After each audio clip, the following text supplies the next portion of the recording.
This is Jamie Dyer welcoming you to the 90s and Noughties UK podcast. Back again for another run of episodes. I'm joined by podcast regular Hayley. I think we're just going to have a little chat about things because it's been a little while, hasn't it, since we last spoke? I mean, in terms of 90s and Noughties, what have you been consuming?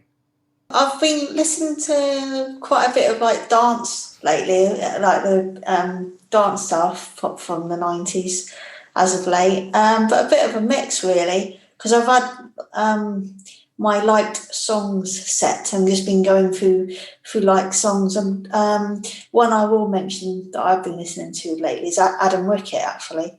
Just went for a bit of an Adam Rickitt spell. Yeah. Didn't he have one song? Two songs actually. I liked them both. So yeah, but yeah, it's been a mixture of dance and Adam Rickitt and just various ones really as of late. Has that anything to do with the Coronation Street repeats that are going on at the moment that star Adam Rickitt? No, I just felt like listening to the two songs that were the most well known that he did. So yeah. So you got I Breathe Again. What's the other one? Everything My Heart Desires. I don't know if you know of a female artist that was around in the noughties as well. Her name was Mandy Moore, because she did the same song. They both did. So I like both versions, his and her version of Everything My Heart Desires. That name certainly rings a bell. She also did a most well-known song, is a song called Candy. Mm-hmm. Yeah. Dance music, you're always listening to dance music, though. There's not really that much difference. That's kind of your genre of choice, isn't it? It is, yeah. I mean, either that or the cheesy pop, obviously, that I love, as you know, like Steps and S Club. Just depends what mood I'm in, really. I don't know if you've noticed, actually, lately on Channel 5, they've been doing a lot of, normally around 10 o'clock on a Friday evening, they've been doing shows about 90s and like the songs that were out, some 80s as well. I know it's not our area, but they started with the 80s and they've been doing the 90s, going through each year and showing the top 30. What they would say is a top 30. I think it's the top 30 selling songs of that year. But it's been really interesting because they obviously showed a video clip or whatever, and they talk about a song, but you'll like learn facts and things about it, and I've really enjoyed it. Unfortunately, I've not seen any of those. I saw some of the 80s ones, but like you say, not within our remit, but I get what they were about. Channel 5 loved doing those things. I was kind of gutted because I didn't know about the 90s one until 1995, so I missed, obviously, prior to that. So I only saw it from 95 to 1999, unfortunately. But the ones I did see, they were really good. So yeah, but let's be honest. Every time they cover the 90s, they always go up to 95 and never go beyond it, because they start running into, like you say, the 5s, the S Club 7s, the Steps, and I think a lot of people are kind of embarrassed about it. When they certainly shouldn't be, should they? I mean, it's like when they want people to describe the music, obviously, that we feature on here, mention on here, as guilty pleasures. I really don't think it's anything to feel guilty about. I think you should be proud if you like that kind of music. There's nothing wrong with that. You should be shouting it from the rooftops, I say. Yeah, and as well as the covers, because there were plenty of them, there were lots of great original songs from that era as well. Exactly, yeah, exactly. And a lot of it I don't think is dated at all. I mean, I'll listen back to it and I'll be like, it still sounds great now. I know we don't really talk about the modern day things, but a lot of the modern day music that I like, some of it has got an essence of 90s in it, I would say. Some of the music that I like now, or the artist will get an influence from obviously 90s, maybe a bit of 80s. So it has that retroness in there. Yeah, I think the first artist I remember feeling that with in the modern day was Jess Glynn in her early work. Her debut album is like something from like 1999. It's really kind of fresh and vibrant, and there's a lot of kind of retro vibes on there. And then the first track was called like Strawberry Fields or something, which is even more bizarre. What an album that is, by the way. I know we don't talk about more modern things, but that is a great album if you like that. And it's funnily enough, I discovered her through Top of the Pops. It was the Christmas Top of the Pops that year. Oh, yes, they do, yeah. And she seemed to be on there pretty much on every episode because she'd had like 2 or 3 hits that year and they liked to reuse them. And I think it was Real Love that she was performing. And I was just like, that is such a throwback. And yet it's a new track. That's so weird. But like you say, there's so much inspiration from there. And we're starting to see a lot more sampling as well, which is always definitely weird. Yeah, but we won't complain about that. I like it that they're using some of the older songs or bringing them to a new generation, I would say, as well. Yeah, and they started doing that in the 90s with like 70s disco stuff. I mean, how many boy bands did a disco classic? Exactly. Or they do a cover version of it, and it's great because it's showing obviously a new generation. And also, I mean, one of my favourite songs, I like both versions. Actually, no, I think there's 3 versions. I like all the versions. But I love Boyzone's version of Love Me For A Reason, and that's an example. Yeah, it definitely is. And I can say this, actually. I did not expect to come out with this on this podcast. We've gone right into something interesting because Top Loader's Dancing in the Moonlight, right? I've only just realised about yesterday that it was a cover version of a song from like 1973 or something by Black Harvest, I want to say was the artist. I didn't know that.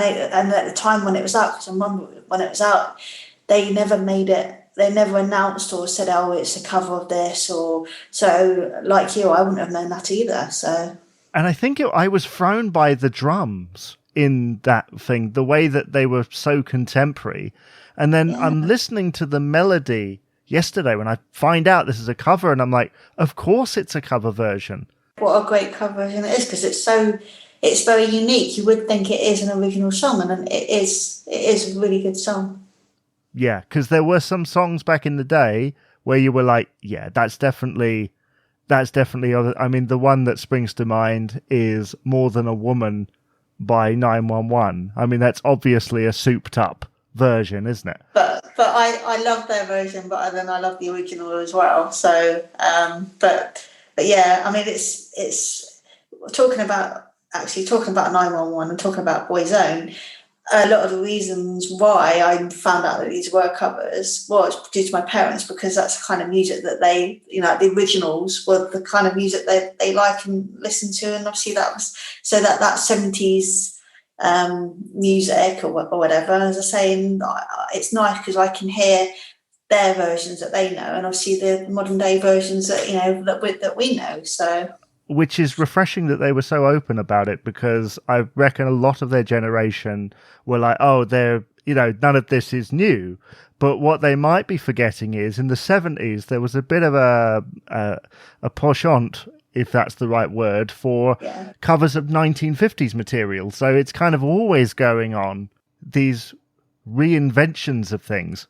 But then, like I said, it kind of keeps things fresh in a way, and it's nice to give more people an insight of the music from the past, which is always being discovered. I mean, I'm on a little bit of a Beatles kick at the moment, and I'd forgotten until very recently that in the 90s they actually recorded new material. They recorded 2 songs for the Beatles anthology, even with John Lennon on them, because they got Jeff Lynne to take an old Lennon demo and basically turn it into a brand new piece of music. And what an inventive piece that is, where you wouldn't expect anything else from the Beatles. Exactly. Brilliant, yeah. Although a lot of Jeff Lynne's productions, he was producing a lot of people at that time, sort of late 80s, early 90s, because he was in the Travelling Wilburys, he did Roy Orbison, Tom Petty, George Harrison. A lot of those recordings, which we were hearing way into our childhoods, they had a very specific sound. You could tell when Jeff had turned his hand to it. Exactly, yeah. It certainly shone through, I think. And I think you start to see that later on with dance producers in the early 90s. Yeah. I mean, it was always very confusing, wasn't it? I mean, DJ Sammy is the one that was confusing because they had guest singers and stuff. I know. This is an interesting thing. I mean, the reinvention of pop music kind of happens once every 5 years. And that's certainly what you saw in the 90s, where you had the first half of the 90s, which is very kind of electronic and experimental and novelty. And then the latter half, a little bit more kind of guitar music into that commercial pop. And I'm sure we'll talk about the noughties at another time. I watched a YouTube video the other day where it was basically an American listener reacting to strange British number ones, right? And the top of their list of the strangest was Mr. Blobby. Brilliant. Because it makes no sense, does it? It makes absolutely no sense. Love it though, and it was just fun, as I say. But like you said,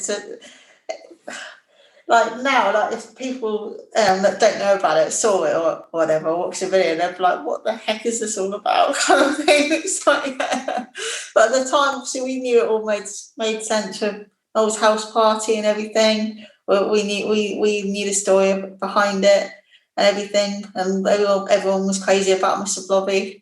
And it was just the typical novelty Christmas number one that we used to love, didn't it? Yeah, so. I mean, I love Mr. Blobby, but that's a conversation for another day. That's something that we perhaps need to address in more detail on another episode. But the fact of the matter is, Mr. Blobby and other such novelty things, Britain just loves it. Yeah, definitely. We do love a novelty song. We definitely do. I mean, there's so many. I mean, we'd be Macarena.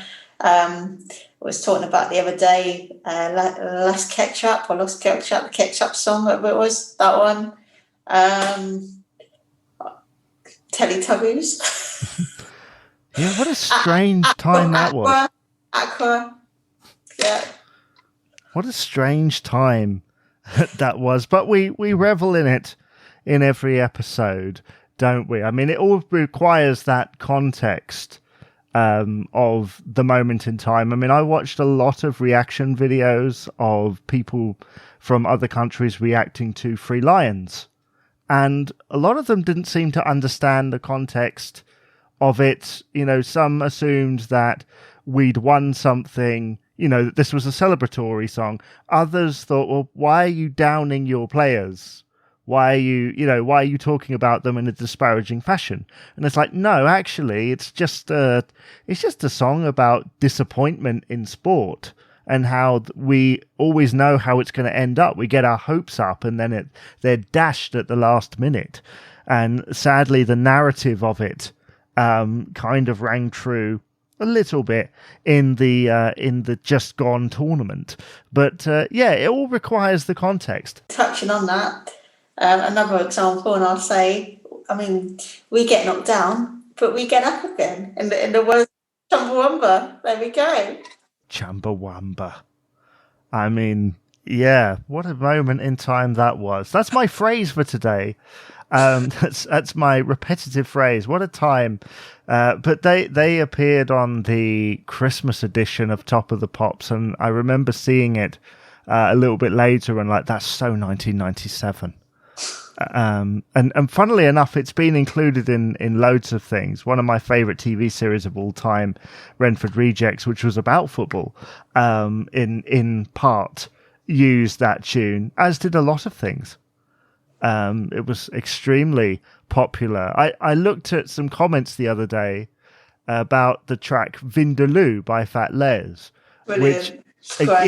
Which again, someone said that in their country, I can't remember which one it was, but in their country, their teacher used it as an example of British culture. And it's like, you watch that video, yeah, it's it's an example of certain parts of British culture, I suppose. And also, it's just another fun song, like we were saying. It's great that we do songs like that. I think anyway. So, do we do those anymore? Are they really there anymore? Not so much these days, no, unfortunately, sadly so. I mean, the last one I remember, certainly in the 2000s, was the 500 Miles thing with Peter Kay. This has been interesting. I need to start writing down where we go so that we, so that I can remember everything, because these things go so quickly that I can't always remember where we've been. Exactly. I've just thought of another one, but what about, is this a way to Amarillo? I mean, technically yes, but technically no, because it wasn't technically recorded in the 2000s. No, it wasn't. It was an old track. It's a bit like when Shakin' Stevens won "Baby One More Time" or whatever it was called, and released "This Old House." It was released in the 2000s, where it's like Elvis Presley's numerous number ones. Yes, that's right. Yeah. That wasn't JXL or Rubbernecking. Yeah, which was great as well. So yeah, which I should point out. Actually, this is the point. There's a great podcast out there called, is it The Naughtiest Naughty? Have you heard of this? I have heard of it. Yeah. They recently talked about the JXL Elvis Presley remix of A Little Less Conversation. Yeah. And I got the impression that they made reference to the vocals in that being changed in some way. Mainly because if you go to the studio version of A Little Less Conversation, I think it's in the key of A. And then you go to that version, it's in the key of E. Well, that is because they have taken it from a different take of the song. It's not the single version. It's one they recorded for the comeback special in 68 and never used, which is lower and in the key of E. And they used the vocals from that. Okay. And what a record, by the way. It really is a strong one. It is, definitely. Yeah. I can remember when it was out on as well.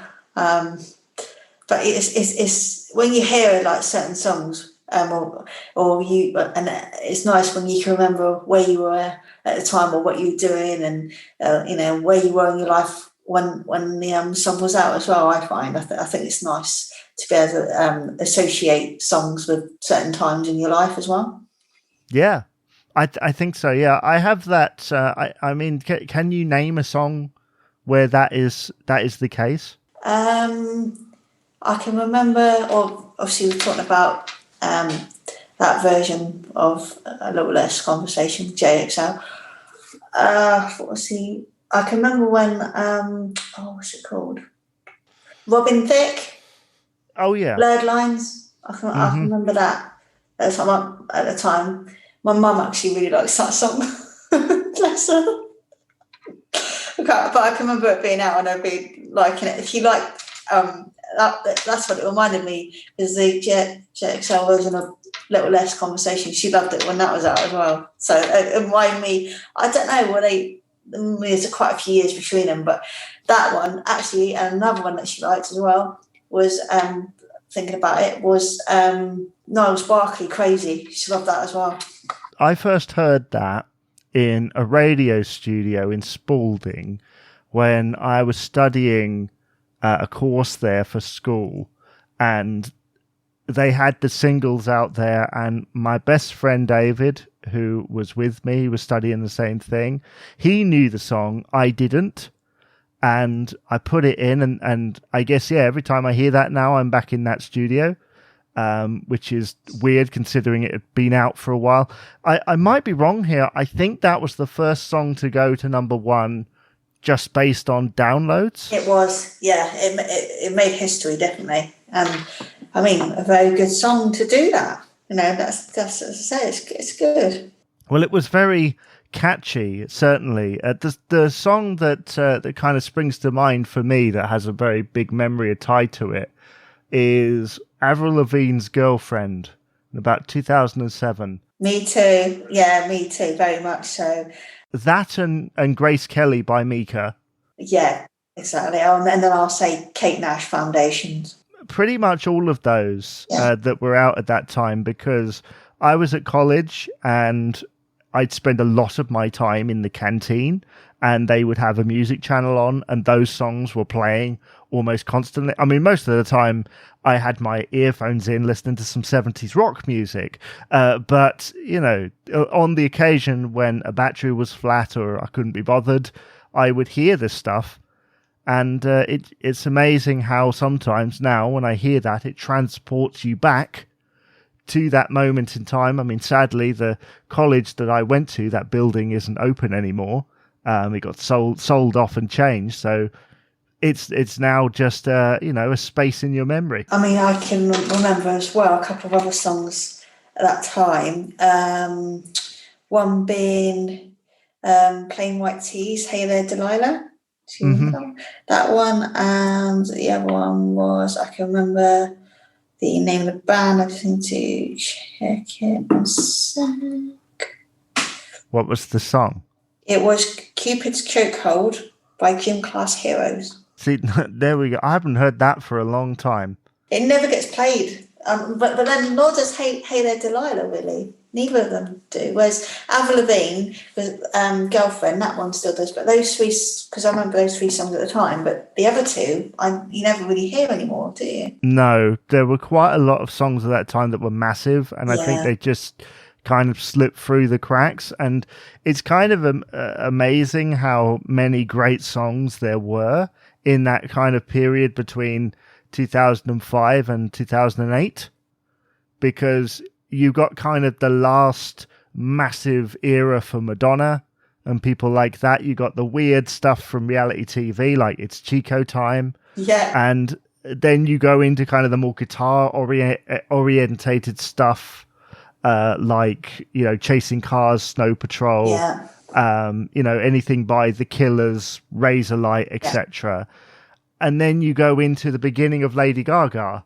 Oh, she's... and Taylor Swift as well, because they both were around at that time, and obviously Katy Perry as well. So the beginning of all those artists, that some of which are still incredibly popular. Yeah, incredibly popular. Well, there we are. I think we should leave it there for the moment. It's great to catch up with you on this. Please do come back. Well, of course you will. This is, this is your podcast as much as it is mine now. Thank you. It's good to be back. It's been great having a catch up, and it's good to be back, definitely. Thank you.